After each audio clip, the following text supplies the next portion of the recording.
OpenTalk.com, Open Talk with Russ Hess. So I'm going to finally get onto a project that I've been planning for a long time, and now I'm just going to go ahead and pull the trigger on it, and it is getting into podcasting. Yes, I'm going to switch it up into podcasting. So not only will I be doing a video, I will also be doing podcasting as well, a little bit different genre of content. But yes, I will be getting into a podcast. So I'm, more about that later. But as it is, I'm also going to be doing the audio to these shows on that podcast.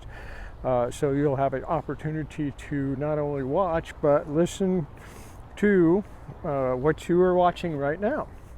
Probably one of the most brilliant things that I like about podcasting is that it's such a open format, and it's not even it's in a growth curve right now. So it is a opportunity to get your message out and to share it with others.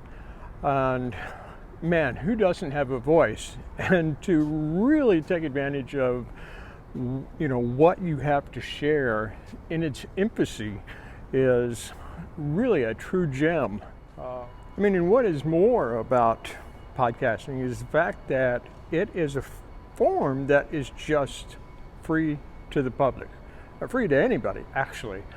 And, it is, if you have internet connection, you have phone, you have an iPod, you have,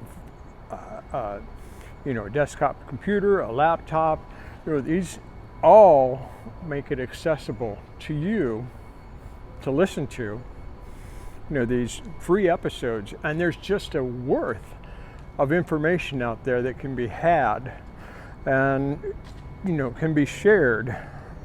And, my point is there's just a lot of good people out there providing a lot of good content.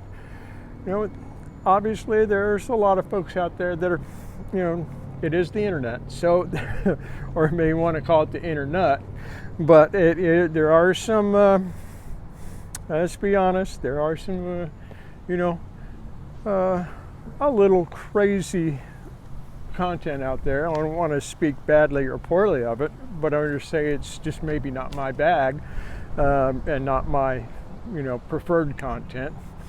But it certainly makes an impact on the people or the audience that are out there. It is an audience out there who will listen to almost anything that you produce. Just make sure that when you do produce it, it's of quality. It is a show. Have a plan and organize that plan, and just like anything you organize, results will be had through having standard operating procedures and processes and controls in what it is that you produce and how you produce it. With all that said, though, it's truly a gem of a medium that you can use and offer to not only your audience, but to get acquainted with your own voice, which is probably the best part of it. You get the chance to speak and talk about the things that you enjoy, and also interview interesting people. It is truly a remarkable way to do that. Everybody that has ever gotten into it, been into it for a while, has all said the same things, that they've really worked in, on their voice, and some of their improvements in how they speak and how they interview. The benefits far outweigh the risks, I think, is what I'm trying to explain. And it's such a low entry point that it's definitely worthwhile. I think the idea that you can embrace not only the voice, is what you have to say to the world. You can also learn how to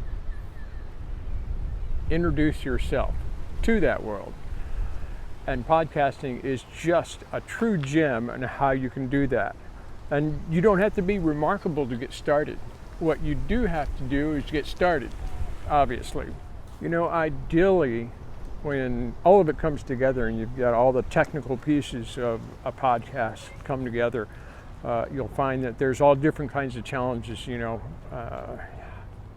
all kind of how-to. And beautiful part about that is there's just a lot of help out there on the internet showing you and telling you and explaining to you how to do it. It's a low cost. It has all kinds of benefits for doing it, but it does require some work, and it requires you staying engaged and moving forward and continuing on, and ever improving on your skills, ever improving upon the process. And it is definitely worthwhile. Does it translate into your the rest of what you're doing?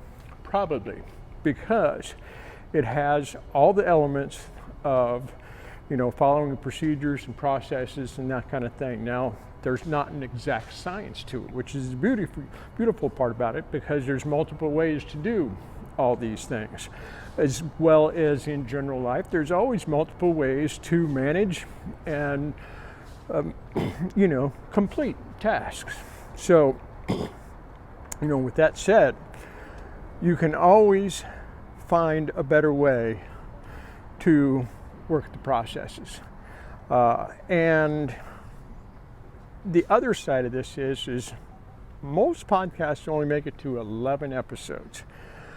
Now, in order to break the wake, so to speak, get past that 11th episode, into the 12th, into the 13th and 14th, and so on and so forth, and really to carry a show for a couple of years or more, the weight of that becomes what is doable, what can you do, what is, how can you manage that going forward? And that really becomes the essence of the podcast. What else are you doing? Are you carrying a second job? Most podcasters do carry second jobs. So all those things put together, you just really have to balance how you're going to manage that, how you're going to put that into what you have to share, and to be able to share it. So let me share with you the beginning of my podcast. There'll be more content. There'll be more of what I want to talk about. There'll be more people that I want to talk to and with. And it'll be a joyful journey as I step into, and at this point, back into podcasting, which I am truly looking forward to. Now, I do know that it's a lot of work. I do know that I'm up for it. I do know that I have written processes and procedures on how to make this happen and how to make it work. My ideal is to get past the 11th episode and to produce a show that will continue on for quite some time. Anyway, if you're in it with me, please enjoy the journey. This is Russ, RussHess.com, Open Talk. We'll see you on the next episode.